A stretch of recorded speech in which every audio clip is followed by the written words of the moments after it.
Rain slammed against the mountains outside Boulder as a former Navy SEAL named Logan Hale spots the impossible, a handicapped minivan spinning out of control on a deserted highway. Inside, a young paraplegic woman clings to her wheelchair, flames rising beneath her as thunder cracks like a memory he's spent years trying to bury. Beside him, Rex, his battle-trained German shepherd, launches forward before Logan can speak. In the next 60 seconds, metal will scream, fire will bloom, and a stranger's life will hang between tragedy and a miracle no one saw coming. But saving her is only the beginning, because what Rex senses in that storm will unravel a secret designed to destroy Logan's future forever. Before we begin, tell me where you're watching from. Drop your country in the comments.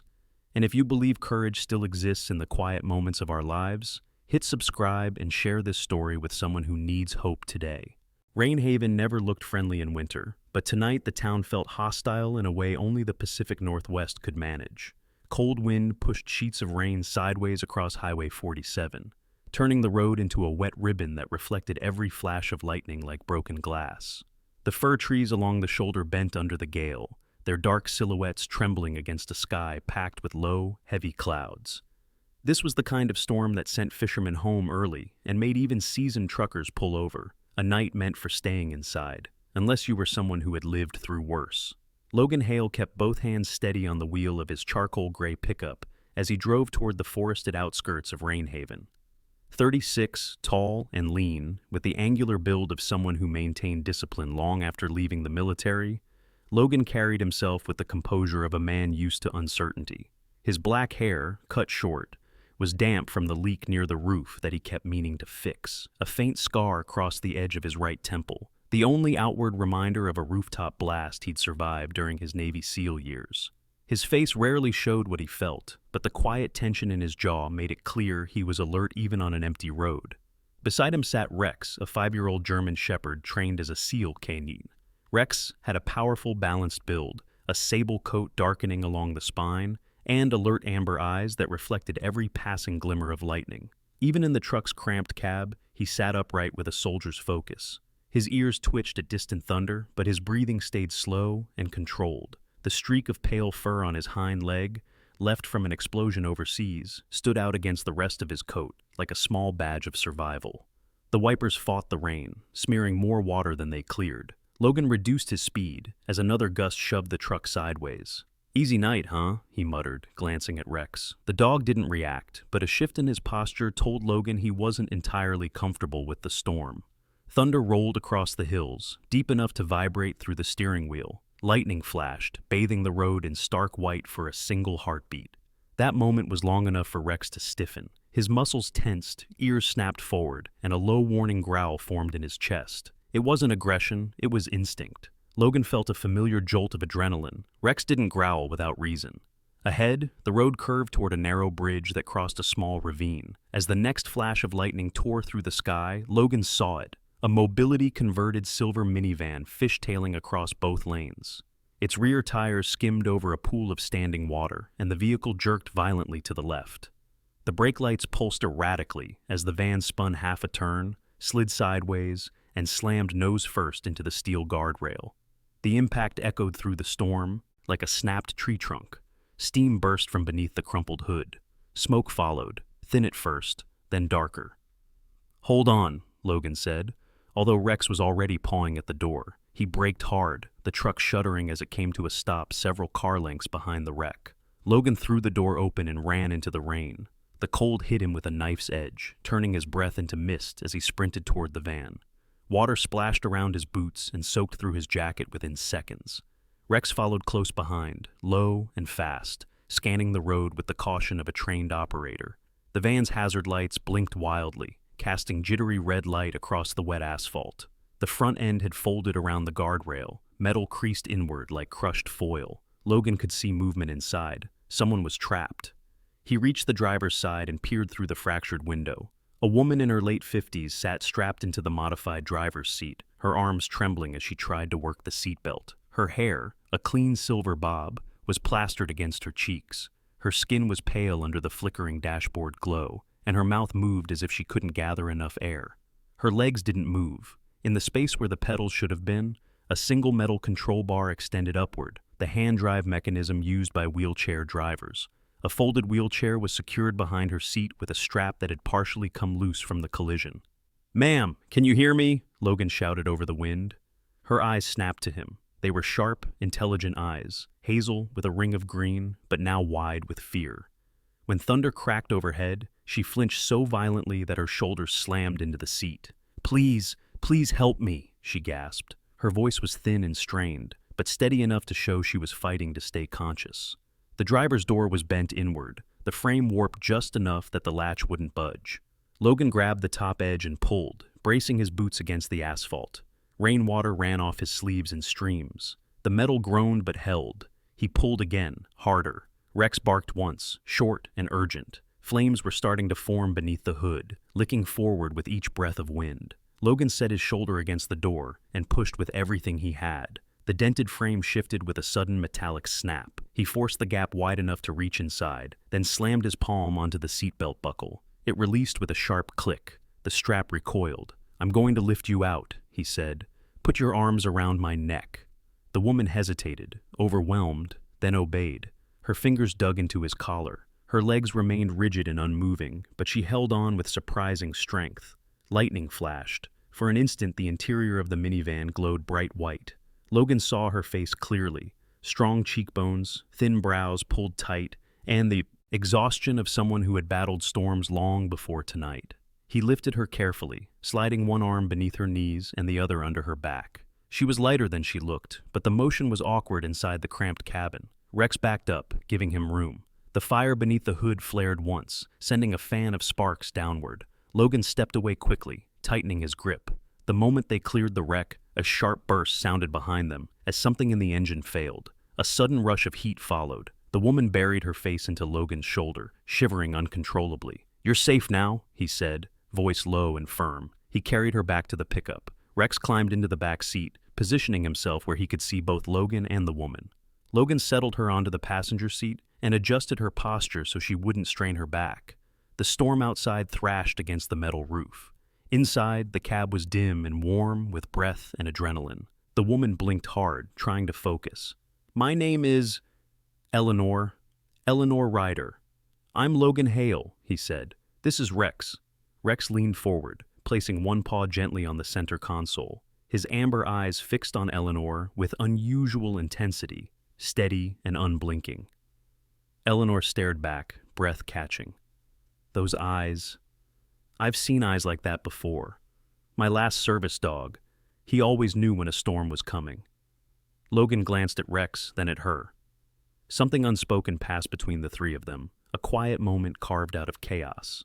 The kind of moment that hinted the night had changed more than just the shape of twisted metal on a highway.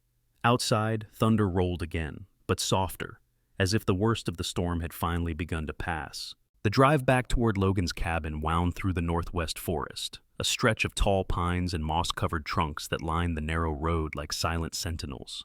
The storm had eased, but the aftermath lingered in patches of fog that drifted low across the headlights. The tires whispered over the wet pavement, and each bend of the road sent faint beams of light sweeping over the ferns and underbrush glistening with rain.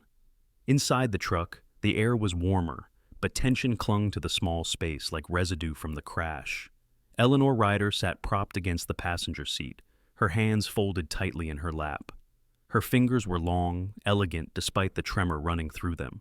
Her skin held a tired pallor, the kind that came from years of battling something no one could see. Even now, after being pulled from a burning van, she tried to keep her composure, chin lifted slightly, shoulders held straight, breathing measured, but every distant rumble of thunder tightened the muscles along her neck. Her wheelchair, scratched on one side from the accident, rested in the back of the truck bed, secured beneath a tarp. Logan made a mental note to check its condition later. Rex remained alert behind her seat, sitting tall enough for his head to brush the edge of the headrest. His breath fogged faintly onto the glass as he watched Eleanor through the gap. His ears twitched at every inhale she fought to steady. "You cold?" Logan asked, keeping his eyes on the road. She shook her head. "Just catching up with myself." Her voice carried the exhaustion of someone still halfway inside the memory of impact. Logan recognized the sound, the way survivors spoke in the first hour after disaster, as if they were afraid reality might collapse if they acknowledged too much at once. "You handled it well," he said simply. A humorless breath slipped from her. "I didn't feel like I did." Lightning flashed far in the distance, bright enough to silhouette the clouds, but too far to hear. Even so, Eleanor shifted abruptly, shoulders tightening, knuckles whitening. Rex responded immediately, leaning forward until his head rested beside her arm. The moment his fur touched her sleeve, her breathing eased by a fraction. "He's attentive," Eleanor murmured, glancing at the dog. "He's trained to respond to distress," Logan said, "but sometimes he picks things up before I do." Eleanor nodded slowly. "I can tell." They rode in silence for another mile until the forest thickened and the road narrowed into a private gravel path. Logan turned off, the truck crunching over the wet stones. The cabin appeared through the trees, a sturdy single-story building of aged cedar and stone, smoke curling from the chimney into the damp night air. Light glowed warmly through the front window, casting soft gold on the porch, where an old rocking chair swayed lightly from the wind. Logan parked and stepped out first, the cold pulling at his clothes. He lifted Eleanor carefully from the truck, steady and patient with every movement. She wrapped an arm around his shoulders without hesitation this time, trust settling in where fear had been an hour earlier. Her weight was delicate but stable, and her posture held dignity despite her vulnerability. There was a precision in the way she carried herself that hinted at who she'd been before the wheelchair, someone who once moved with confidence and independence. Inside, the cabin smelled of timber and faint smoke.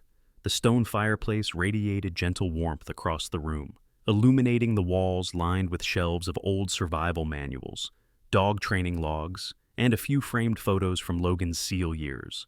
A small dining table sat under a hanging lamp, notebooks stacked neatly at one end. The space was modest but orderly, the kind of home built for someone who didn't waste energy on the unnecessary. Logan set Eleanor carefully onto the cushioned armchair closest to the fire. The orange glow licked across her pale skin, easing the shaken look in her eyes. "You'll be warmer here," Logan said. "I'll get a blanket." While he stepped into the adjacent room, Rex approached her. He sat at her feet, tail resting still on the wooden floor. His posture wasn't protective, more like he was keeping vigil. Eleanor studied him, her expression softening in a way Logan hadn't seen since the crash. When Logan returned with a thick wool blanket, she ran a calming hand over Rex's head. "He's remarkable," she said quietly. "He saved my life more than once," Logan replied. "Hard to picture him not being at my side." "What happened to his leg?" she asked, noticing the pale streak of scar on Rex's hind limb.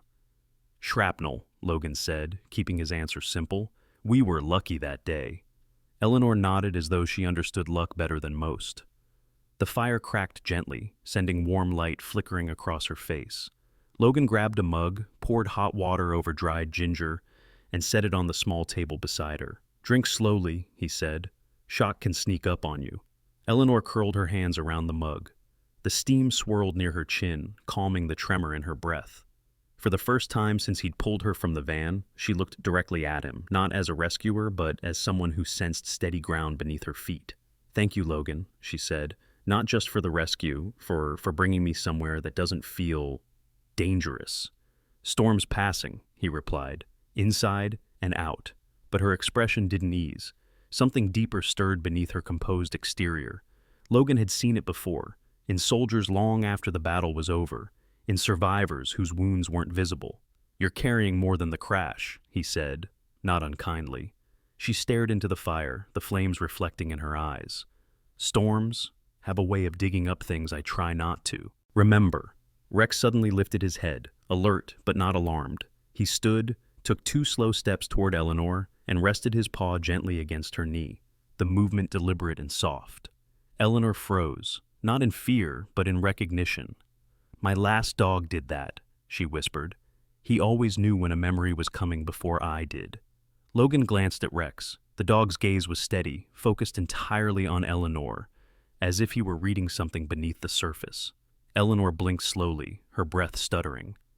"It's been 20 years since the accident, since the storm that took my husband and my son. When the thunder hit tonight, I felt like I was back there.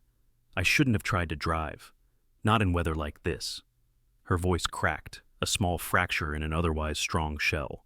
Logan didn't push further. Some stories needed space before they could be told.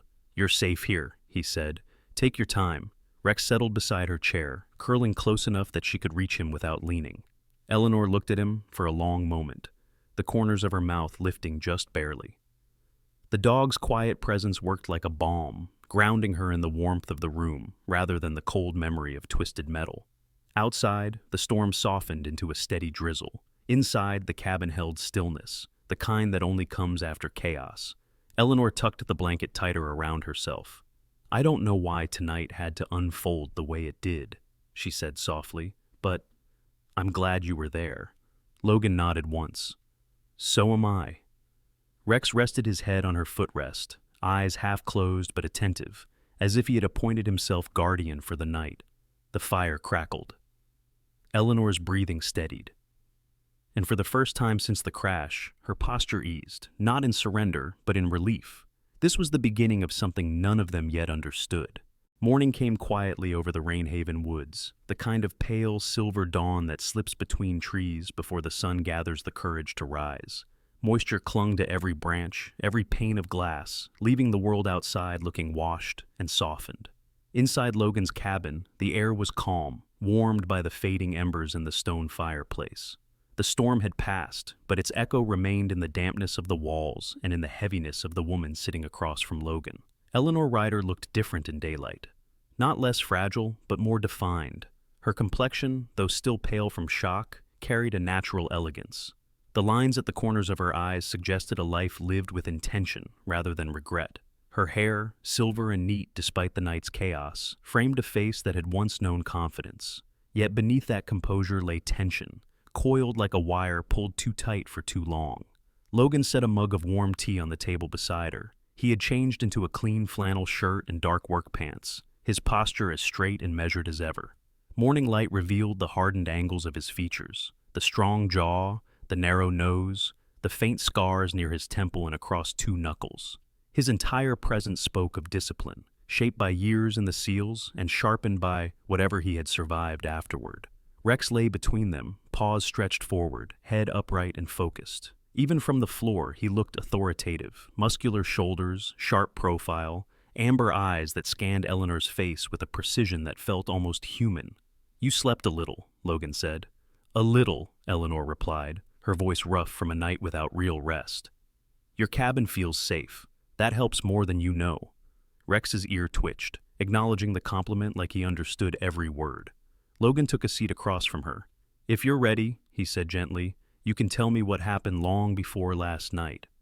Eleanor inhaled slowly, her gaze drifting toward the window, where dew clung to the glass like tiny trembling stars. When she finally spoke, the words came cautiously, as if she were unwrapping something delicate. 20 years ago," she began, "there was another storm. Worse than last night, or maybe it just felt that way because of what I lost." Logan said nothing. People needed uninterrupted space when the truth cut this deep. "My husband, Caleb Ryder, was driving. He was tall, stubborn, and too hopeful for his own good."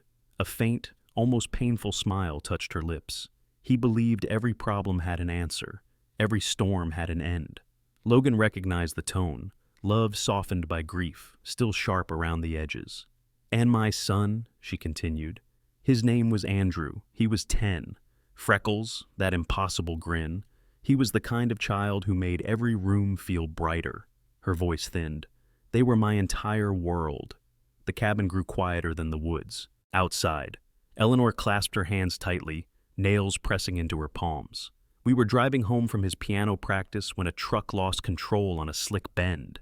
Caleb swerved to avoid it. The car rolled. Twice, maybe 3 times. It's hard to know what's memory and what's my mind trying to fill the gaps." She paused to steady her breath. Even Rex lowered his head slightly, as though bracing himself for the impact of her words. "I survived because my seatbelt snapped," she said. "I was thrown clear, but the lower half of my spine, that didn't survive the landing." Logan watched her without pity, only respect for the strength it took to say these things aloud. "And Caleb? Andrew?" he asked softly. Eleanor shook her head once. "Gone before the car stopped moving." Silence settled across the room, not oppressive, but reverent. Lightning flashed faintly in the far distance, a leftover presence from the night before. The soft white glow through the window was all it took.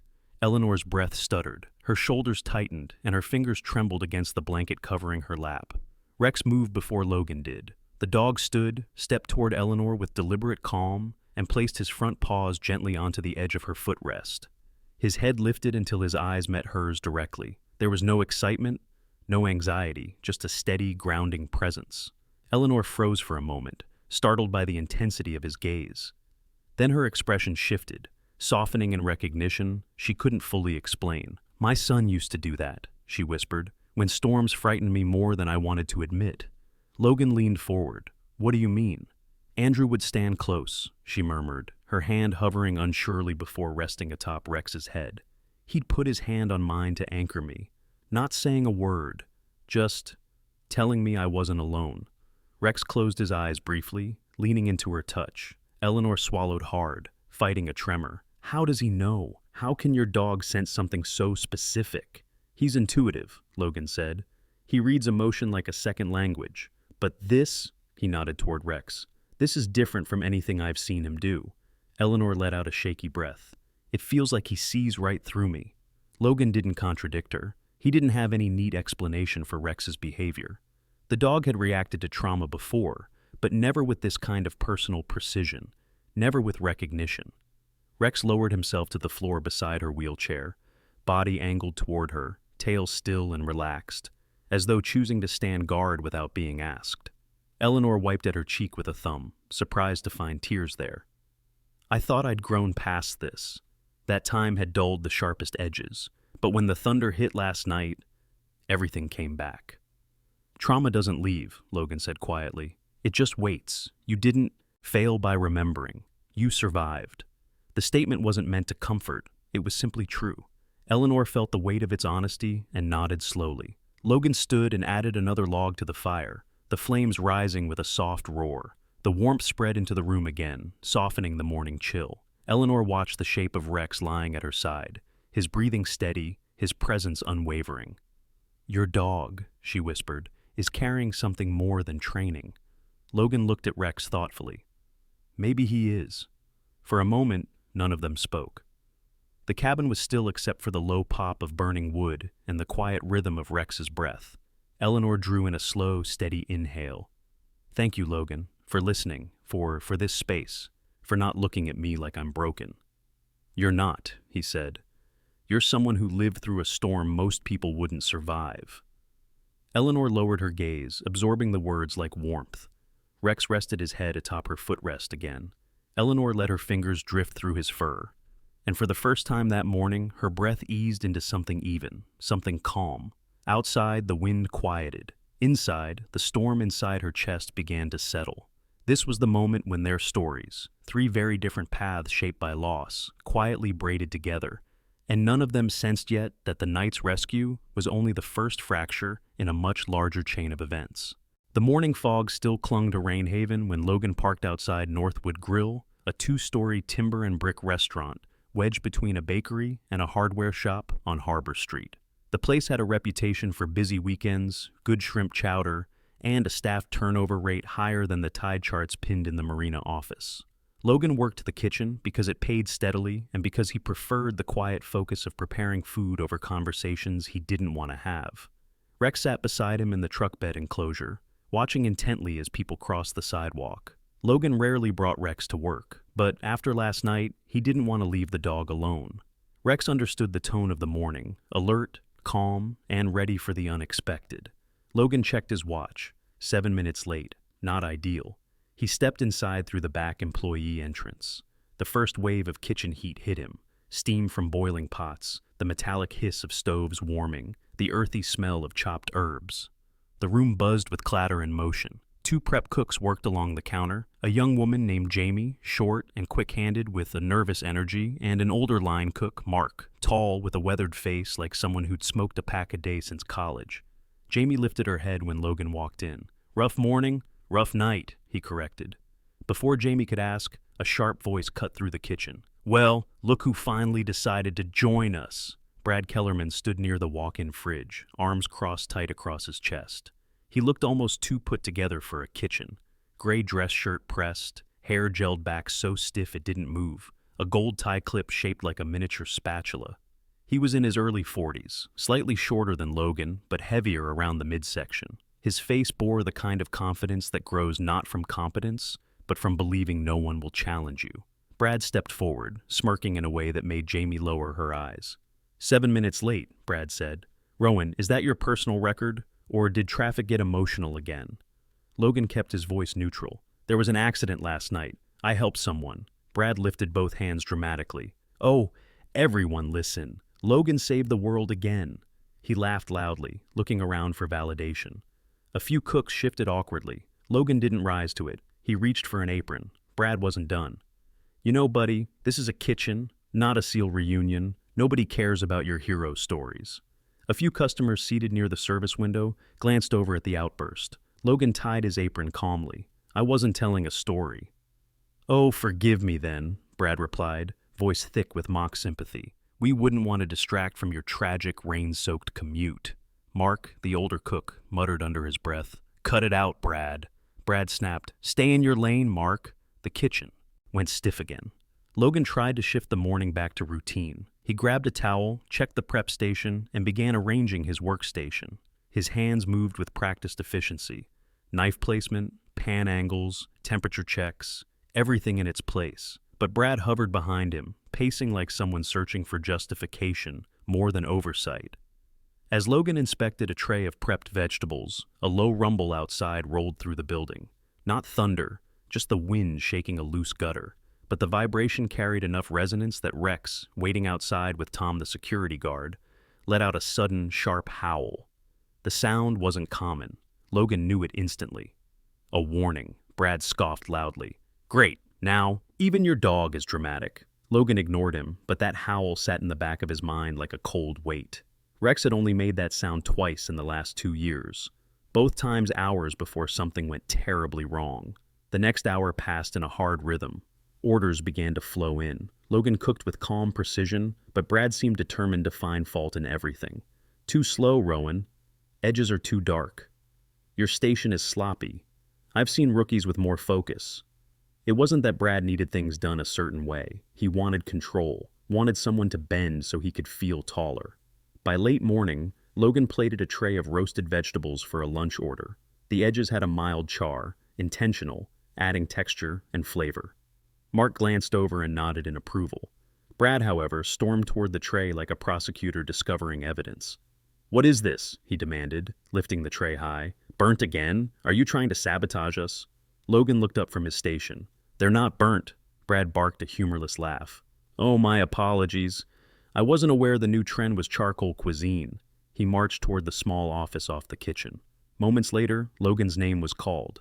Inside the cramped office sat Nolan Graves, the regional general manager, a tall man in his early 50s with iron-gray hair and a posture that radiated calm authority. His usual collected demeanor looked strained today. Nolan folded his hands. Logan, Brad has reported multiple safety issues from your station. Claims of near flare-ups, inconsistent food quality, disruptive behavior. Logan frowned. None of that happened. Brad leaned casually against a file cabinet, attempting to look wounded. I wish I didn't have to bring this up, Nolan, but this morning he was shaking, distracted, not stable. I can't run a kitchen like that.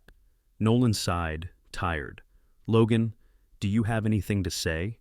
Logan held Nolan's gaze. Sir, the only thing I did wrong today was arrive late. I explained why. He said something about saving someone, Brad huffed, but I can't verify any of that. Nolan pinched the bridge of his nose.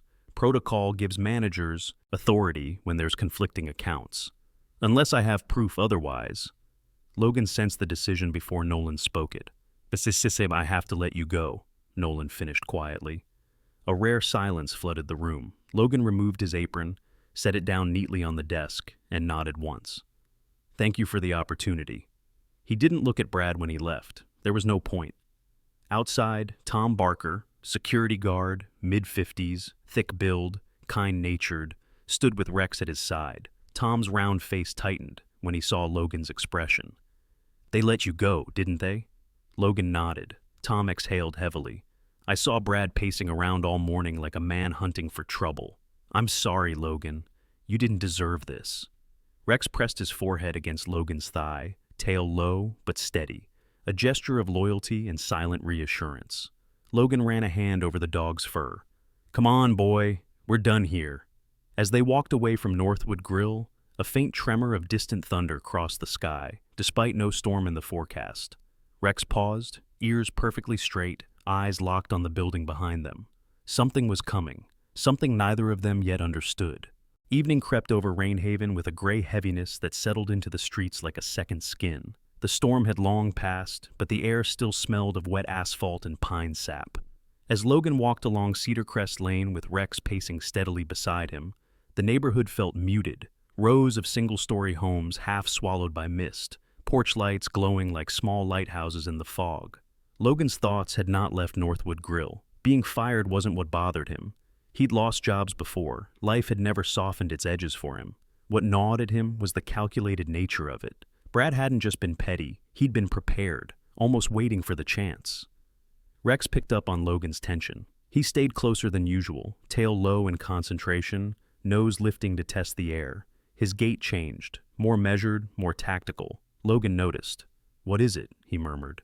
Rex didn't break stride, but his ears had sharpened their angle, tracking something the fog still concealed. They approached Logan's small rental home at the end of the street. A modest one-story with cedar siding, a small porch bench, and a yard outlined by old garden stones.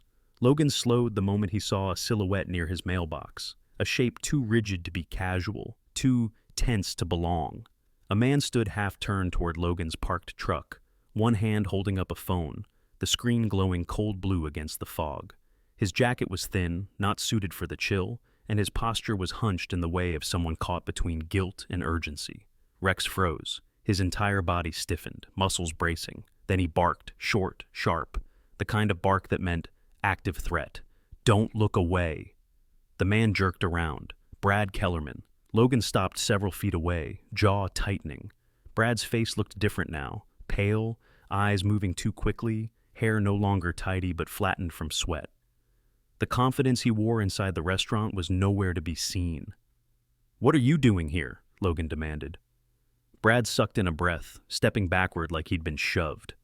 I needed to confirm something. Just checking your license plate."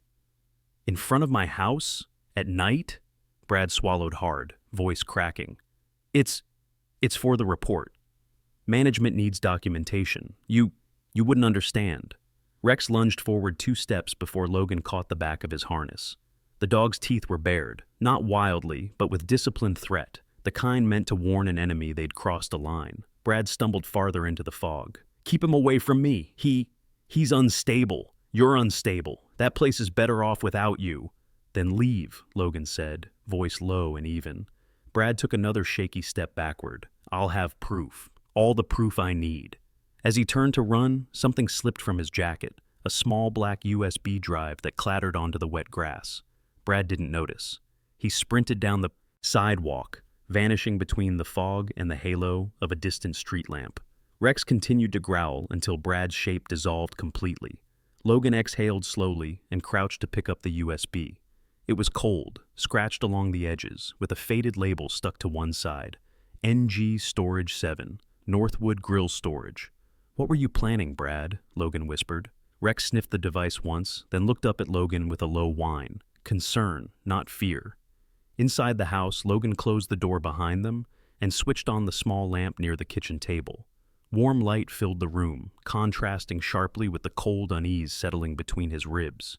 Rex sat near his chair, posture upright, eyes tracking every movement. Logan plugged the USB into his old laptop. It took a moment, the machine humming like it was waking from sleep. A folder appeared. Kitchen Accident Archives. He opened it.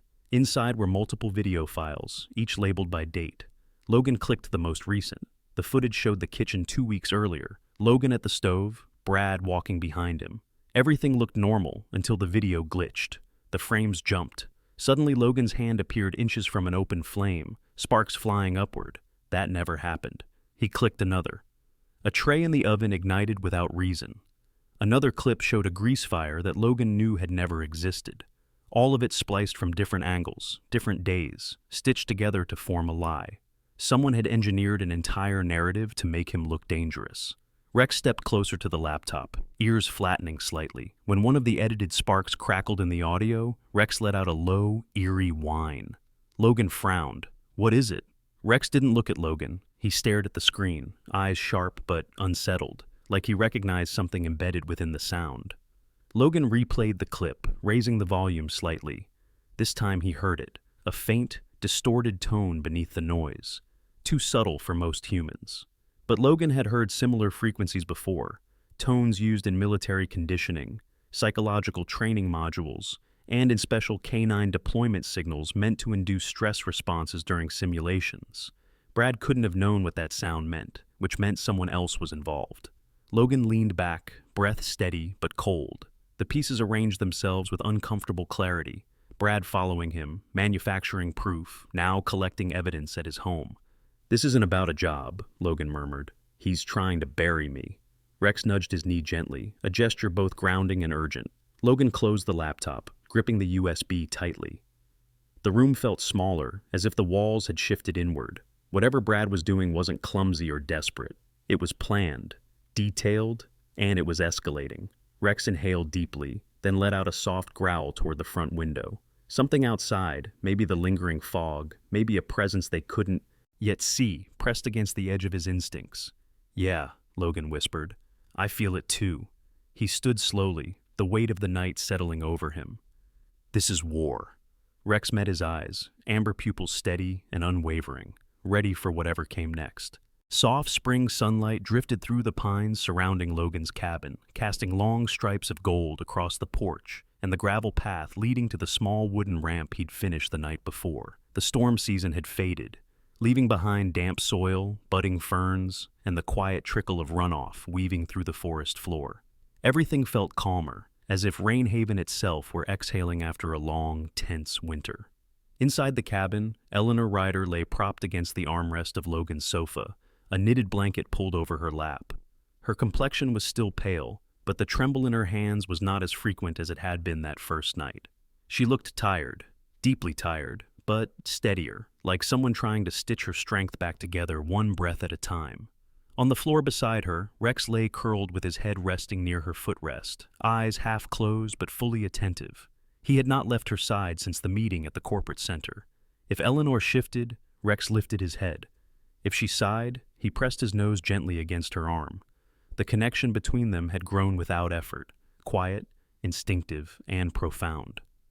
Logan stepped out of the kitchen with a tray of oatmeal, tea, and sliced fruit. He set it carefully on the small wooden table beside her. "You're pushing too hard," he said. "You should have stayed in bed another hour." Eleanor smiled weakly. "I've been in bed enough for one lifetime." Logan raised a brow. "Doctors might disagree." She let out a tired breath. "Doctors disagree with everyone."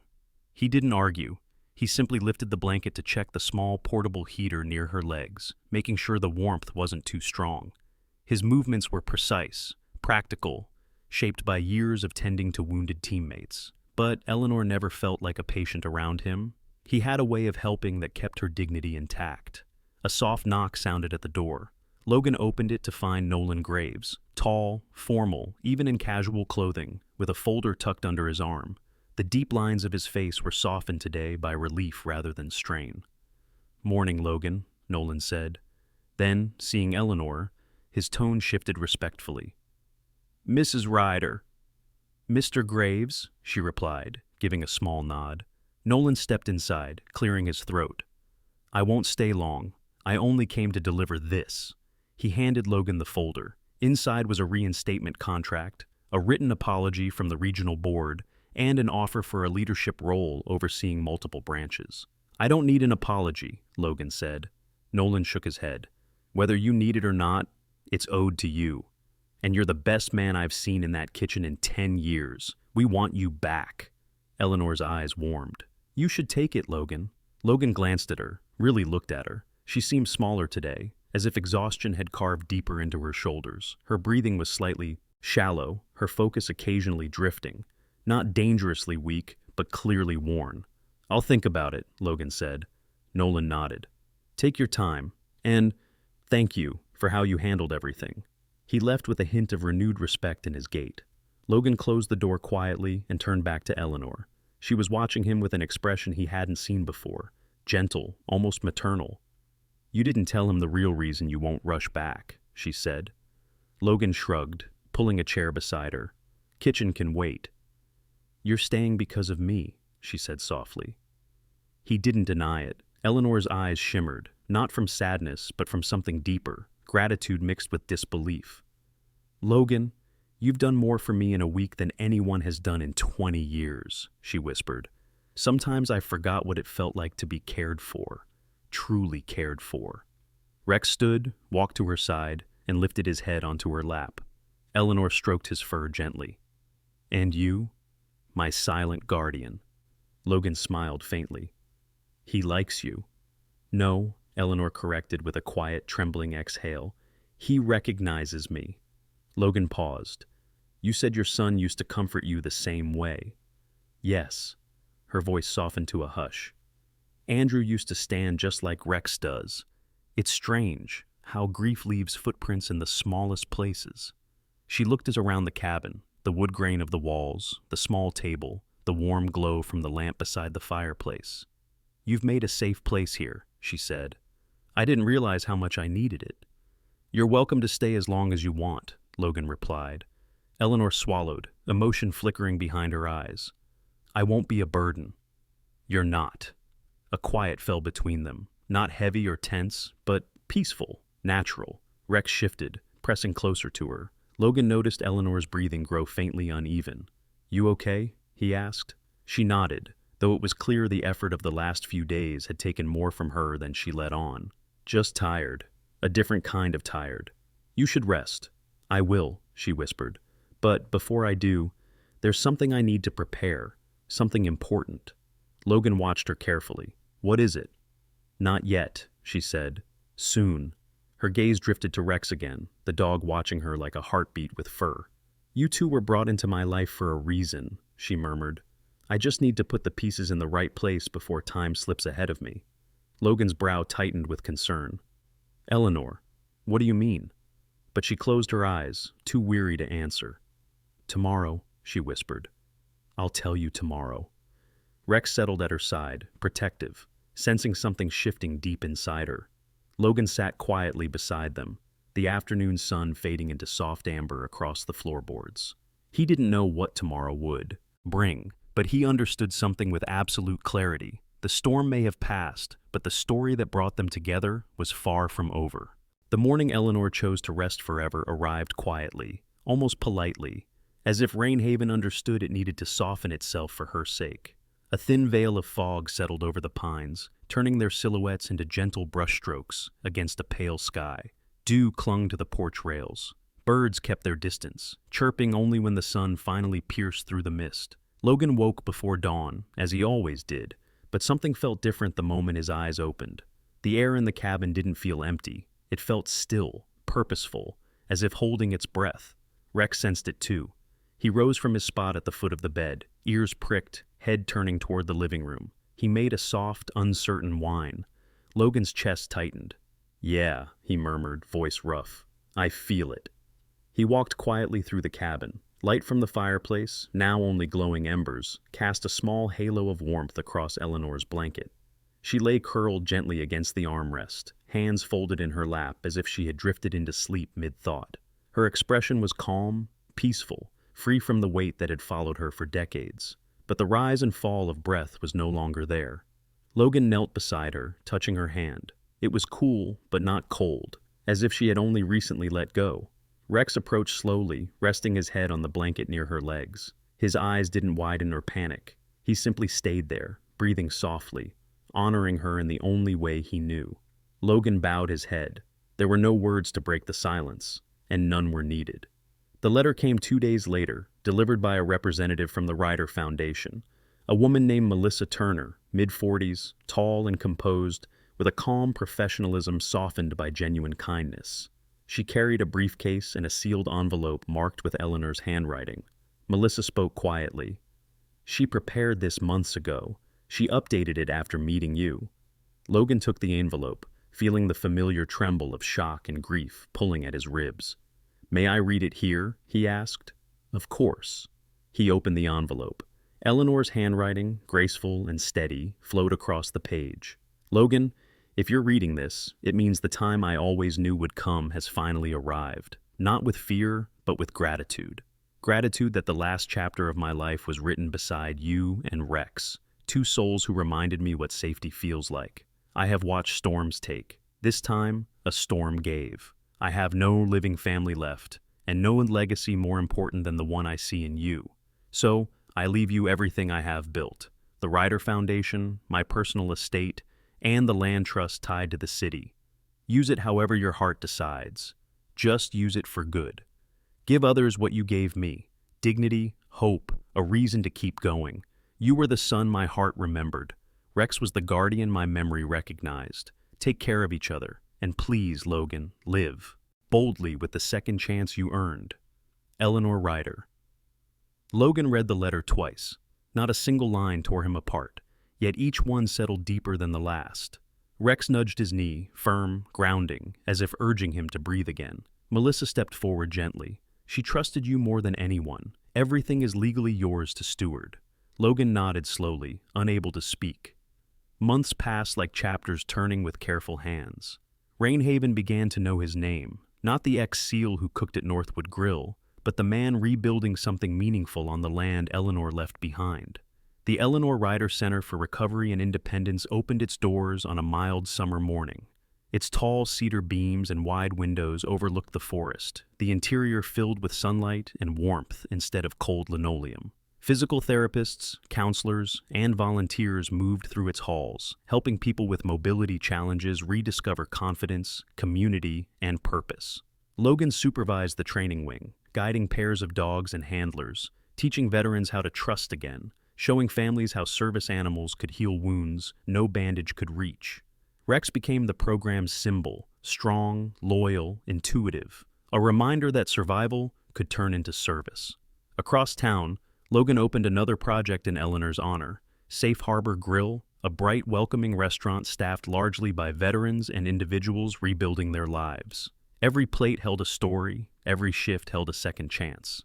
Nolan visited often. Even Tom took a part-time role greeting guests at the door. Logan didn't advertise the funding source. He didn't need to. People could feel Eleanor's hand in everything, warm, steady, guiding. One evening, as the sun dipped behind the pines and washed the sky in gold, Logan stood outside the center beside the carved wooden sign bearing Eleanor's name.